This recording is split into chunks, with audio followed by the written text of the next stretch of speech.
This is why you should never Google yourself. Some of us might have done it once or twice, but for Anora Petrova, one simple search led to horrifying consequences. Anora had always wanted to be an ice skater. She was young, talented, successful, and had a famous trainer. The night before her first big championship win, she felt more anxious than usual. For fun, she Googled herself and came across a Wikipedia page saying that she would win. When she did win, Anora thought this must be a coincidence. But every time after that, the page would predict whether she won or lost. She checked it every single time, almost addicted to refreshing that site. When she was about to compete in another huge competition, she decided to manipulate the website by changing the outcome it predicted. But instead, it said Anora Petrova is going to get what she deserves. Right after, she was accused of sabotaging another girl's skates, which ended up slicing her in the forehead. Even though Anora denied it, she was banned from the competition and was dropped by her trainer. She thought this must be the worst of it until she checked the website the next day and saw a terrifying message about her. Follow for part 2 of the story. This is why you should never Google yourself. Anora Petrova became obsessed with constantly refreshing a website that predicted whether or not she would win her ice skating competitions.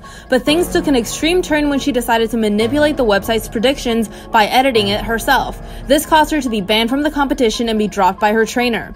But things got so much worse when she refreshed the page again and saw a terrifying message about her. This time, it said she would be an orphan. She immediately called her parents, but she only heard maniacal laughter over the phone. After her parents died of a terrible accident, the police said that there were no records of her calls to her parents at all. She became reclusive after that and moved to another country, where she tried to reinvent herself. Eventually, she stopped checking the website and things went back to normal, until she wanted to audition for the ice circus. She checked the website again to see whether or not she would make it, but it only said one thing.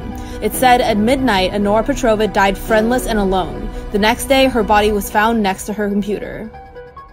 Have you ever met someone who wouldn't take no for an answer? That's what happened to Jillian, but things took a strange and unexpected turn. Jillian always went to this one cafe, and one day she bumped into a young man. His name was Charles. Charles came from a wealthy family and thought that no woman could ever say no to him. He asked Jillian to have coffee with him, and she did. They had a friendly conversation for a while, but by the time the cafe was about to close, Charles gently grabbed Jillian by the hand and asked her out. She said, "I'm sorry, you're just not my type," and left. This made Charles furious. From then on, he'd come to the same cafe every single day to hope that Jillian was there. It got to the point where Jillian would look through the window and see Charles waiting for her. She'd feel uncomfortable and leave. It just seemed like he wouldn't take no for an answer. But things were not so simple. One day, it was the final straw. Charles brought flowers to the cafe and waited for Jillian. When she didn't show up, Charles took the flowers, threw them on the ground, and stomped on them. He yelled, "That's it, I'm gonna make you my girlfriend if it's the last thing I do." The next day, he looked up Jillian's address in the phone book and went to her house. But he could never have expected what he would find there. Follow for part 2.